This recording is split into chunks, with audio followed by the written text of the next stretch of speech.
First అతను పడుకున్నాడు. Bus driver అతను వచ్చి లేపాడు, ఫైర్ స్టార్ట్ అయిందని. సో ప్రైమరీలీ చిన్న ఫైర్ అనుకుని అది ఆపడానికి ట్రై చేశారు ఒక బస్ లో ఉన్న బబుల్ వాటర్ తో. ఆ లోపల ఫైర్ స్ప్రెడ్ అయినప్పుడు స్పేర్ డ్రైవర్ చెప్పేది ఏమంటే he try to break open the glasses. అదే టైంలో బయట లోపల నుంచి కూడా వాళ్ళు గ్లాసెస్ బ్రేక్ చేసుకున్నారు. ఆ తర్వాత ఇక్కడ ప్యాసేజ్ కొంతమంది రోడ్ మీద వెళ్తారు కదా, వాళ్ళు కూడా ఒకరిద్దరు హెల్ప్ చేశారు ఈ గ్లాస్ బ్రేక్ చేయడానికి. ఆ లోపల ఫైర్ మొత్తం స్ప్రెడ్ అయిపోయింది. సో స్ప్రెడ్ అయ్యే లోపల ఎవరు బయట దూకారో వాళ్ళు బతికున్నారు. ఇంకా మాట్లాడదని మాట్లాడారు. అవును, పిల్లలు ఏమైనా ఉన్నారు సార్? బస్సు మొత్తం చెక్ చేయాలండి, మొత్తం చెక్ చేసి చెప్తాం. ఓకే,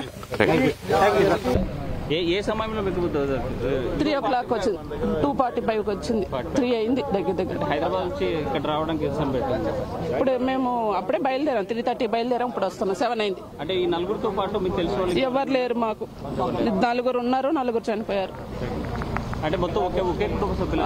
తమ్ముడు వాళ్ళ ఫ్యామిలీ, తమ్ముడు ఫ్రెండ్ ఫ్యామిలీ, మా తమ్ముడు ఫ్రెండ్ వాళ్ళ ఫ్యామిలీ మొత్తం చనిపోయారు. హైదరాబాద్ నుంచి వస్తాం. దీపావళికి వచ్చి ఓన్లీ వచ్చారు సరదాగా, నా కాడ ఉన్నారని వచ్చారు, ఇలా అయిపోయింది. అనుకోకుండా ఇలా ప్రమాదం జరిగింది. ఏం చేద్దామండి, వాళ్ళు 4 ఫ్యామిలీస్. మీ కుటుంబ సభ్యులే 4? తమ్ముడు వాళ్ళ ఫ్యామిలీ 4, వాళ్ళ ఫ్రెండ్ ఫ్యామిలీ 4, తమ్ముడు వాళ్ళ ఫ్యామిలీ సేపు, వాళ్ళ ఫ్యామిలీ ఇదైపోయారు.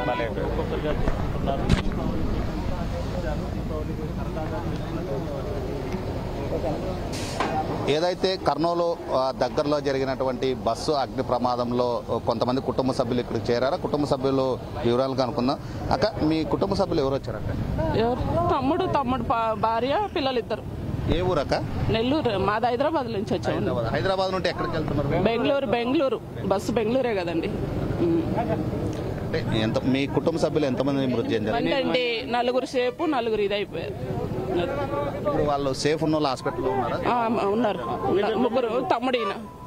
అంటే మీరు బస్సులో ఉన్నారు? బస్సులో లైవ్ లో ఉన్నాయంత మాట్లాడదాం. మీరు అంటే ఇది ఏ టైంలో జరిగిందన్న? ఇది 2:45 నుంచి 3 మధ్యలో జరిగింది. ఎట్లా ఘటన జరిగింది? మీరు ఎట్లా తప్పించుకున్నారు? మేము ఎలా తప్పించుకున్నాం అంటే సౌండ్ వచ్చింది, ఫస్ట్ సౌండ్ వచ్చింది పెద్దగా. మేము ఏదో నార్మల్ పంచర్ అనుకున్నాము. తర్వాత ఎవరో ఫైర్ అవుతుంది, అలర్ట్ అవ్వమని చెప్పి వెనక బ్యాక్ సైడ్ ఎమర్జెన్సీ ఇది కొడుతున్నారు. మేము కూడా అలర్ట్ అయ్యాము. మా బ్రదర్ని కూడా లేపాను, నిద్రపోతున్నారు, వాళ్ళు లేపాను. వాళ్ళు వెనక వస్తున్నారు, మేము ముందు వచ్చాము, ఇక్కడ వరకు వచ్చాము. ఇక్కడికి వచ్చేపాటికి ఫుల్ ఫైర్ అయిపోయింది. నేను ఇక్కడ డోర్ పగలగొట్టేశాను. మనం చూడొచ్చు, ఆయనకు బాగా డోర్ పగలగొట్టే దాంట్లో పూర్తిగా గాయం కావడం జరిగింది. హాస్పిటల్లో చికిత్స అనంతరము ఈ స్పాట్కి రావడం జరిగింది.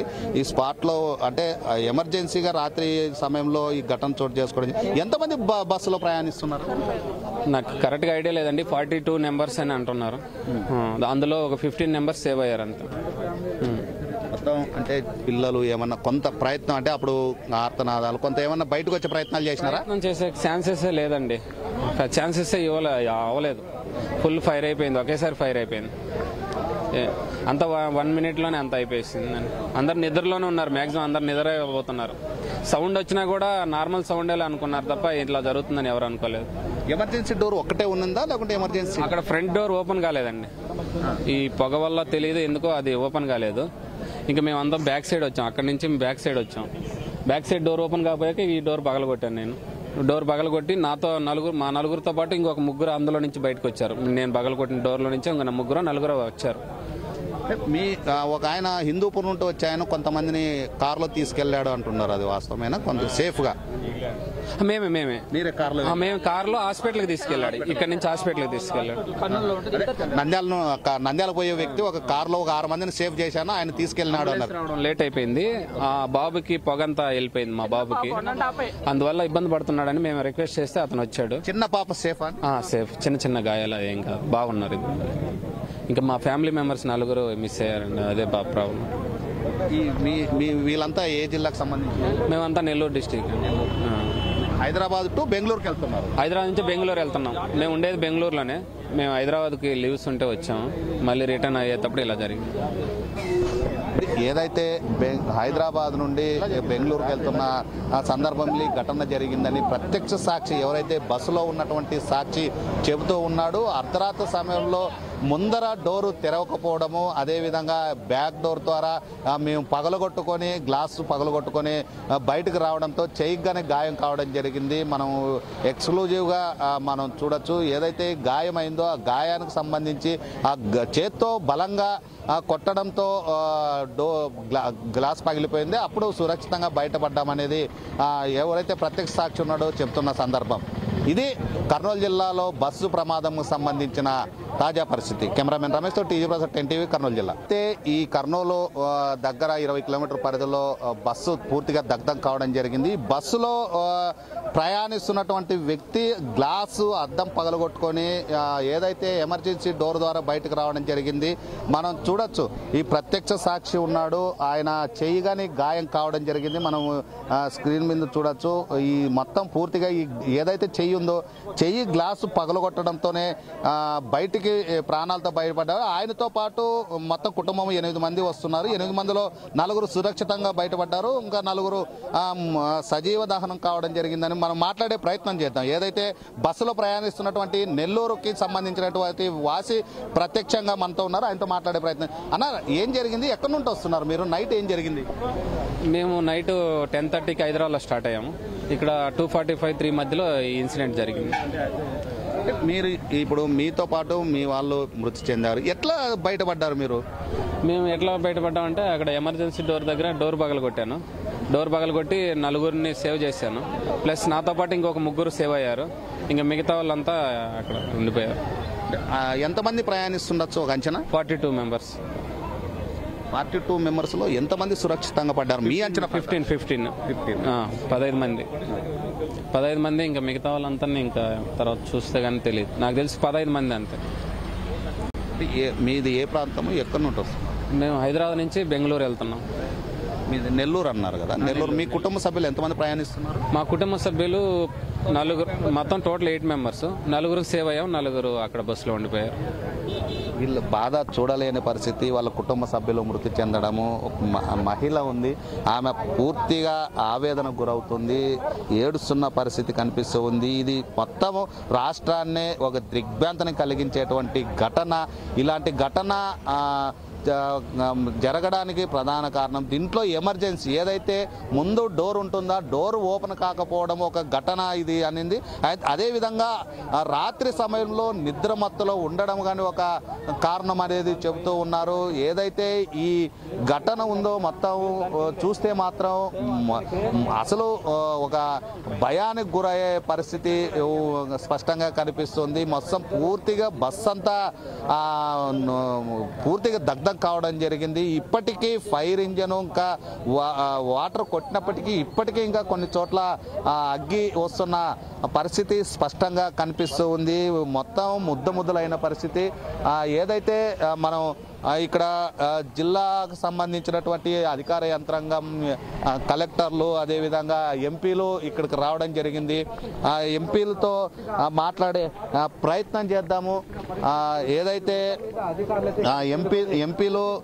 ఎంపీ రావడం జరిగింది, ఎంపీ నాగరాజుతో మాట్లాడే ప్రయత్నం చేద్దాము.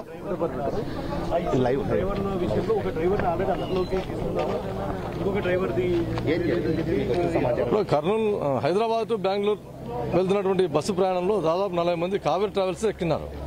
అది అనుకోకుండా చిన్నటేగుడి దగ్గర కర్నూలు ప్రాంతం శివార్లో దురదృష్టవశాత్తు అది ప్రమాదానికి గురైంది. ముఖ్యంగా ఏమంటే ఇప్పుడు దీంట్లో 40 మంది ప్రయాణిస్తున్నారని చెప్పి మాకు సమాచారం ఉంది. అయితే మేము కావేరీ ట్రావెల్స్ నుంచి వాళ్ళ నుంచి అది లిస్ట్ అవుట్ తీసుకొని అక్కడ ఎక్కిన కాడ నుంచి దీంట్లో ఒరిజినల్గా ఎంతమంది ఉన్నారని చెప్పేసి మేము తెలుసుకోవడానికి ప్రయత్నం చేస్తా ఉన్నాం.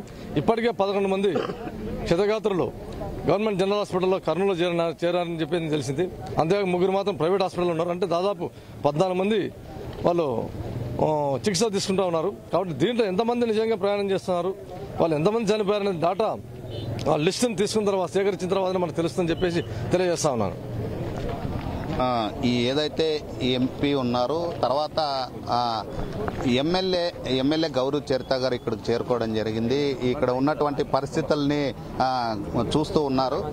మాట్లాడే ప్రయత్నం చేస్తారు. లైవ్ ఇది ఏమైనా సమాచారం వచ్చిందాక ఎంతమంది ఏం కారణం? హైదరాబాద్ నుంచి బెంగళూరు వెళ్ళే ప్రైవేట్ బస్సు ఈరోజు బర్నింగ్ కావడం జరిగింది. దీంట్లో దాదాపు 42 మంది దాకా ఉన్నట్లు సమాచారం అందింది. 22 మెంబర్స్ సేఫ్ అయినారు. మిగతా 20 మెంబర్స్ దాకా కాలిపోవడం జరిగింది. చాలా దురదృష్టకరమైన సంఘటన. దీనికి ఎవరైతే అబ్బాయి చేసినాడో బైక్ ఢీకొన్న అతన్ని కూడా చనిపోవడం జరిగింది. దీన్ని ఉన్న వాళ్ళకు మెరుగైన చికిత్స అందించి వాళ్ళ కుటుంబ సభ్యులకు చేరవేసి ఇమ్మీడియట్గా పోలీస్ యంత్రాంగం అధికారులంతా దీనిలోనే ఉండడం జరిగింది. తప్పకుండా వారికి తగిన ప్రభుత్వం కూడా తప్పకుండా న్యాయం చేస్తుంది. మొత్తం ఇక్కడికి ఎమ్మెల్యేలు ఎంపీలు ఇక్కడికి చేరుకోవడం జరిగింది. ఏదైతే ఈ ఘటన చోటు చేసుకుందో ఈ ఘటన మాత్రం దిగ్భ్రాంతికి గురి చేస్తుంది. ప్రభుత్వం కానీ వీరికి ఎవరైతే మృతులు ఉన్నారో మృతుల కుటుంబాలకు కానీ ఖచ్చితంగా సహకారం అందిస్తామని చెబుతూ ఉన్నారు. దీని ఏదైతే ఈ ఘటన చోటు చేసుకుందో ఈ ఘటన మాత్రం విషాద ఘటన అని ఇక్కడికి వస్తున్నటువంటి ప్రజాప్రతినిధులు చెప్పారు. ఏదైతే మృతి చెందారో మృతుల కుటుంబాలకు కూడా మొత్తం పూర్తిగా ప్రభుత్వం ఆదుకుంటుంది అనేది చెబుతూ ఉన్నారు. దీనికి సంబంధించి ఏదైతే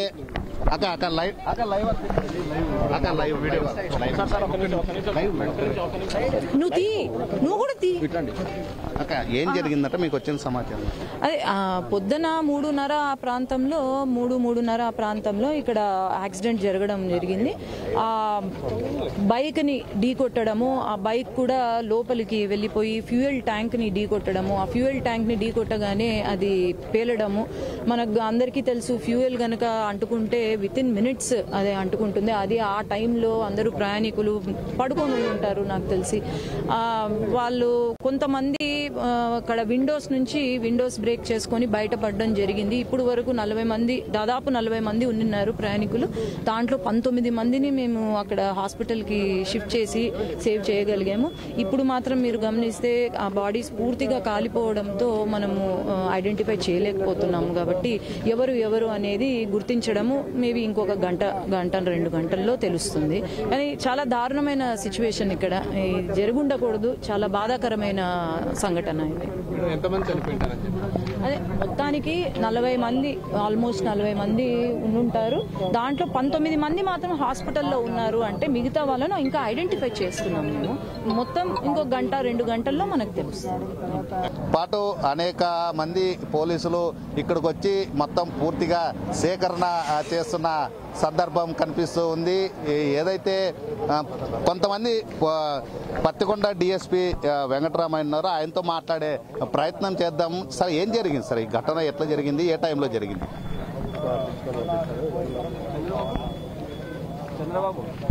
తెల్లవారుజామున సుమారుగా 2-3 గంటల మధ్యలో ఈ బస్సు హైదరాబాద్ నుంచి బెంగళూరు వెళ్తున్న కావేరీ ట్రావెల్స్కి సంబంధించిన బస్సు ముందున్న అంటే సేమ్ రూట్లో ముందు వెళ్తున్న మోటార్ సైక్లిస్ట్కి డాష్ ఇచ్చి అట్లాగే ముందుకు తీసుకొని రావడం జరిగింది. ఇది ఆ స్కూటర్లో ఉన్న పెట్రోల్ మోస్ట్ ప్రాబబ్లీ అదే అయి ఉండొచ్చు. ఆ పెట్రోల్ కింద ఉన్న రోడ్డుకి తర్వాత బస్సు రాపిడికి ఎక్స్ప్లోడ్ అయ్యి మంటలన్నీ కూడా వ్యాపించాయి. ఆ మంటలు వ్యాపించే సందర్భంలో నిద్రలో ఉన్న వాళ్ళు కొంతమంది అకస్మాత్తుగా లేచి ఈ డ్రైవర్ ఎవరైతే ఉన్నారో అతను పరారీ అయిపోయాడు.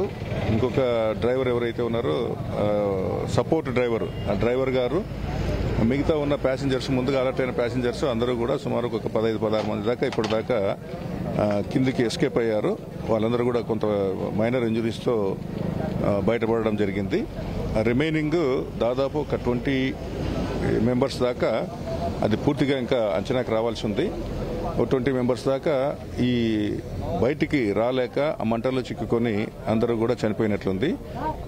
ఇది ఈ బస్సు డ్రైవర్ నిర్లక్ష్యం వల్లనే యాక్సిడెంట్ అయిన తర్వాత ఇమ్మీడియట్గా వెంటనే బ్రేకులు వేసి ఆపకుండా అట్లాగే కొంత ముందుకు తీసుకొని రావడం వల్ల రోడ్డుకి తర్వాత స్కూటర్కి రాపిడి వలన మంటలు ఎక్స్ప్లోడ్ అయ్యి ఆ పెట్రోల్ ట్యాంక్లో ఉన్న పెట్రోల్ అంతా కూడా ఒక్కసారిగా ఎక్స్ప్లోడ్ అయ్యి ఆ ఎక్స్ప్లోజన్ వలన మొత్తం బస్సు చుట్టూ కూడా మంటలు వ్యాపించి ఆ మంటల తీవ్రతకు ఈ 20 మంది దాకా చనిపోయినట్లు ప్రాథమికంగా తెలుస్తుంది. ఇంకా పూర్తిగా అన్ని కూడా సమాచారాన్ని సేకరిస్తున్నాము. కర్నూలు జిల్లా ఎస్పీ గారు అయితేనేమి, అదేవిధంగా కర్నూలు రేంజ్ డీఐజీ గారు అయితేనేమి నేరస్థలాన్ని సందర్శించి ఇక్కడే నేరస్థలంలోనే ఉండి పర్యవేక్షిస్తున్నారు.